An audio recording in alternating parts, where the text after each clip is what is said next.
All right, Cypress Springs, here we go. So the first thing that we're going to do as we start our standards inventory is we're going to go to the standards tab on my ANET, which is the tab here.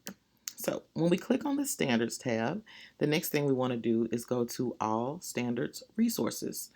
This screen here is the SAS screen, or Schedule of Assessed Standards, and we don't necessarily want to use that when we're doing the standard inventory. It's more so as we are planning lessons and looking at the standards that are coming up for assessments.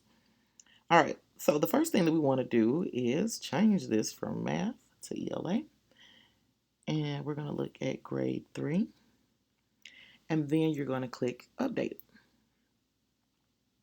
So again, just like I talked about earlier, the reading standards are going to be separated into the qualitative aspects of text complexity. So you see here we have key ideas and details, which is where meaning and purpose lives, craft and structure for structure, integration of knowledge and ideas for knowledge, and then of course the language standards are embedded in craft and structure, and they also have their own section below.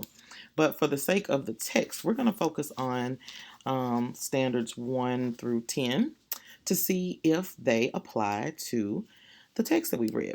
So the first thing says, ask and answer questions to demonstrate understanding of a text, referring explicitly to the text as the basis for the answers.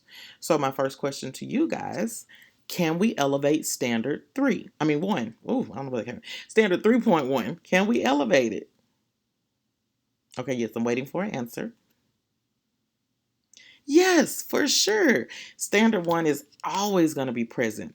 But the interesting thing about Standard 1 is that it is always, always, always paired with another standard. So now we need to see what additional standards are going to be the Part B of Standard 1. Or I'm sorry, Part A to Standard 1's Part B. If that makes sense. All right, so let's look at the second one, RL 3.2. Recount stories including fables, folk tales, and myths from diverse cultures, determine the central messages, lesson, or moral, and explain how it is conveyed through key details in the text. Now, I want to go a little bit deeper here. I want to make sure that as I look at the standard in its entirety, and also look at the individual parts of the standard, that the text itself is going to give me enough background to really be able to use this standard to teach. So let's zoom in. So we have, of course, the entire standard is listed at the top, but we really want to zoom in here at the parts of the standard. Again, it says, determine the central message, lesson, and or moral of the story.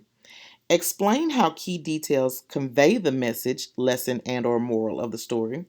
Identify key details that convey the lesson's message or moral of the story. Recount stories include fables, folk tales, and myths from diverse cultures by summarizing the events. So, my question to you guys, does standard 2 live in this text? And again, I'm going to bring the text back up because we always want to go back to that to see, okay, so is there evidence of standard 2 in this text? So again, this question actually is a question for you guys. Which parts of this text would lend itself to that standard? Or is there not enough here for that standard to actually live? So I'm going to wait just a moment to give you guys time to process.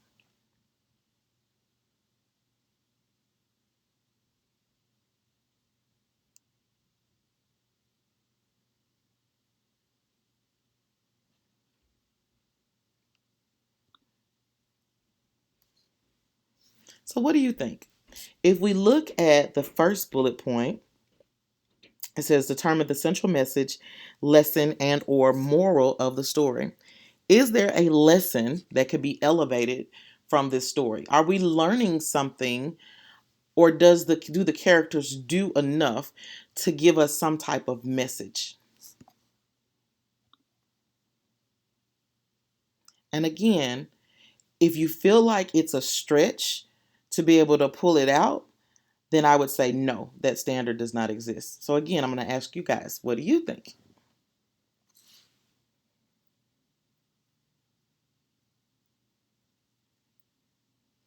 So for me, I don't think standard 2 has enough here to actually be able to teach this standard, because there may be a subtle message there, but I don't think that it's enough for the students to be able to really dig into some type of lesson being taught from this, unless you take it a little bit deeper and have another passage that students read where they're actually comparing the immigrant experience to even folks that were brought here against their will against their will as enslaved Africans. So again, I don't know if there's enough here to actually pull this standard off without having to really struggle to get there. Especially since there's a specific call out of fables, folk tales, and myths. Now, I could be wrong. You could argue and be like, nope, we're going to use it, and this is how. That's fine. But again, as I'm looking, it's to me, standard 2, just there's not enough here where I would want to try to teach standard 2 through the lens of that poem. All right, let's look at standard 3. Standard 3 says describe the characters in a story, their traits, motivations, and or feelings, and explain how their actions contribute to the sequence of events. So again, we want to see, okay, so are there any events that are actually happening in the poem? Is there something that they're actually doing that would allow for us to elevate standard 3? That's not standard 3. Sorry. Yeah, standard 3. That's right. That was 2. Ooh, having a slow moment. All right. So one of the things, again, that I'm looking at through the lens of the third grade specific standard is it's asking to describe characters in a story. There are no just truly identifiable characters. There's no actual action happening or taking place. So I would say no to standard 3 as well. So let's jump into craft and structure.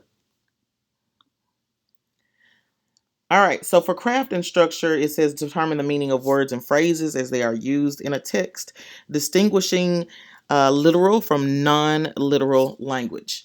So again, there are some figurative language pieces that are in here that we could focus on in regards to word meanings. And there are also a lot of phrases that are in here that would help us as well. So I definitely see evidence of standard 4 showing up in the text and being teachable. So that means that if we wanted to, we could actually pair standard 4 with standard 1, having students to make meaning of the words and then providing evidence of, what are some characteristics, or I'm sorry, some language that's in the text that helps them to make meaning of those words. So let's look at standard 5. It says refer to parts of stories, dramas, and poems when writing or speaking about a text using terms such as chapter, scene, stanza, and also describe how each successive part builds on earlier sections. What do you think? Does standard 5 live in the text? All right, let's look at it in the individual parts. Again, if you're uncertain, looking at the full language of the standard, open up my ANET and look at the parts. All right, so as we look at the parts of the standard, it says analyze how various parts of the stories, poems, or drama build on earlier sections. Identify what the parts of the story, drama, or poem are called. Refer to parts of stories, dramas, and poems using the appropriate term when writing or speaking about text. Yes, not only can we teach the standard, we can also effectively teach all 3 parts of the standard. Because sometimes you'll notice that one part of the standard may be stronger than the other in the text, and we may not be able to teach the standard in its entirety. But standard 5 is definitely embedded in this text that we're reading. All right, and standard 6, distinguish their own point of view from that of the narrator or those of the characters. So again, let's look into the parts of the standard to make sure as we break down the language that it makes sense as we're looking at what the text is able to present to us. So it says compare and contrast your point of view with the narrator or characters. And then the second one says identify the narrator's or character's point of view. So again, as we think about the narrator, of course, the narrator is Emma Lazarus. The question being, what is her point of view? What does she think about the Statue of Liberty based on what's written? And then also, this would be a space where, like some of us discussed on Monday, this poem really gets at the idea of immigration. And also, as we think about like the historical implications of that, she sees the Statue of Liberty as this beacon of hope and all of these other things. But then, of course, the irony in that is that, the country was also founded on enslaving other humans to be able to be prosperous and drive the economy. So, as we think about perspective, I know that's really deep for some third graders.